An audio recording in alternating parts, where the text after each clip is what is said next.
Roger, what's up? Nothing. I'm doing well, Zach. Thanks. That's great, I man. How's appreciate. Again, thanks for doing this. Appreciate it. I do this every week.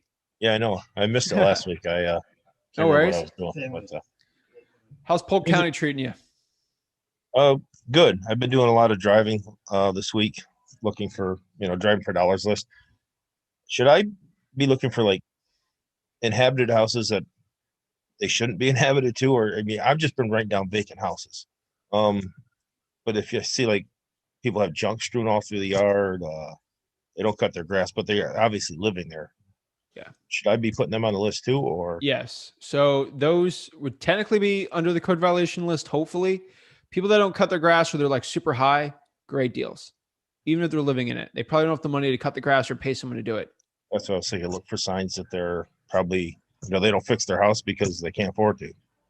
Yeah. I mean, it's perfect. Okay, yeah, okay, I'll start. I haven't been putting them on the list. I need to start doing that then. I got a list of about 100. Cold calling with them, texting, letters, all three. I mean, where should I start? I would start cold calling just to gain the most skills possible. Okay. And you start driving. Like, I mean, I'd get your son. On break on Win Yeah, Dixie. he's Had him gonna be either. the he's gonna be doing. He wants to do the cold calling, and Okay. That I would be think the I'll go. best for him. I'm telling you right now. He will learn so much sales skills by just cold calling. Uh, Oh, oh my gosh. That was my biggest growth when I was 18 to 19 years old was cold calling 5 hours a day, 5 days a week.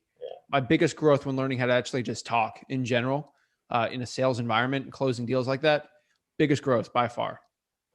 I know you said on average maybe 200 or so houses to get a deal with driving for dollars. Damn, I forgot what I was going to ask you about that. But anyways, I guess just build the list. The bigger, the better.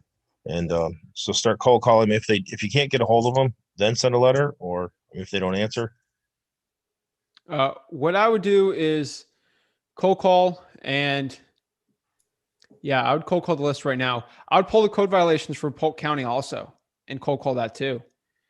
okay. If you got no money, just do truepeoplesearch.com it and then just start cold calling it on like Google Voice or something. It's not even that Okay. much. Yeah, And we got. just I mean, the money's not an issue. Where should I SMS Zach.com? Is that where we should you can do that. trace them? If it's less than 50, I just do the tree people search. Okay. Honestly, Okay. it's not that like if you want to get a subscription for the skip tracing, it's got to be decent, Okay. very decent amount. I think you answered one of my questions earlier. Someone Awesome. asked about the website that you said that's not really super important. Not really. Because I assume people would like go look you up and try and look you up for credibility. Yeah. So I've been kind of spending too much time, which is good, watching all your videos, but not enough time getting out and So I mean, I guess I have over saturation of knowledge. Now I got to get out and start working this. You got the knowledge, man. Now it's Yeah. time to get working. So yeah, man, just get it going. I mean, it's if you could start cold calling, or even have your son doing it, his skills will translate to anything. Okay. So I always look at it as a win-win. But yeah, cold calling driving for dollars leads is great. Like I said before, that reverse driving for dollars with a little sticky note, those are always amazing too. Would you do that? Would you do that and then still cold call after Yeah. that? Well, if you do every driving for dollars lead, like if you do 100 of those, I probably wouldn't cold call. I would probably just do code violations, cold call that. Probably be the best use of your time. Okay. So once you put the sticky notes out, you wouldn't bother marketing. No, I really wouldn't. It's the same thing as direct mail. Speaking of recording, I'm gonna do some marketing tonight, which because it's on YouTube, I'm not gonna say what it is. You probably know what it is, but does that still work? I know what you're talking about. Not in Florida. It doesn't work in Florida? No. Okay. Just direct message me. Direct message me on Instagram. I'll get to you. Okay. I'll probably look at them all tonight or something. So I'll talk to you if it's private because it's on the YouTube. So okay. Okay. Sweet, man. But yeah, if anyone's watching this, try that in your county. See if you can pull the probates from there.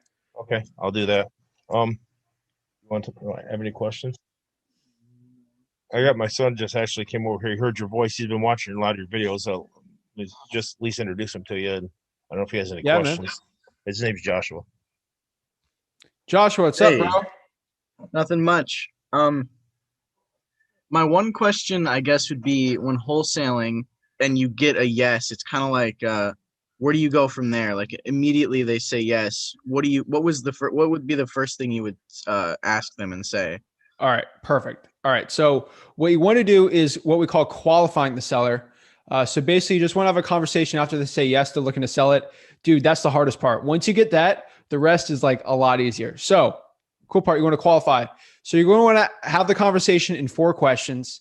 If you search qualify space flip with Rick, it'll probably pop up for you. But you want to ask them, first of all, why are they looking to sell the property?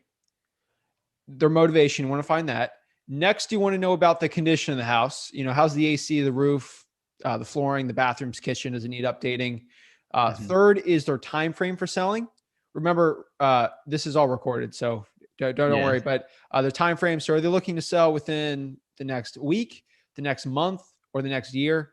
Within the next 2 to 3 months, that's the best. And from there, kind of keep talking to them. If you're trying to build a rapport, probably do it in person. So skip that right now. And basically ask them what price they need to get rid of the property for. And then have a conversation from there. And, you know, meet them at the house, get a contract signed, find a cash buyer, get your first check. That's it. All right. Well, thank you. No worries, man. All right. It was a pleasure meeting you. Pleasure meeting you, man. Thanks again, Zach. No worries, man. Instagram, you're just on Instagram. What is your do at flip with Zach. I think a personal one. I get less DMs there, so I could probably answer that quicker. Okay. I think that's all my questions for tonight. But yeah, again, Sweet. thank you. Appreciate you. All right, man. Looking forward to it. Awesome.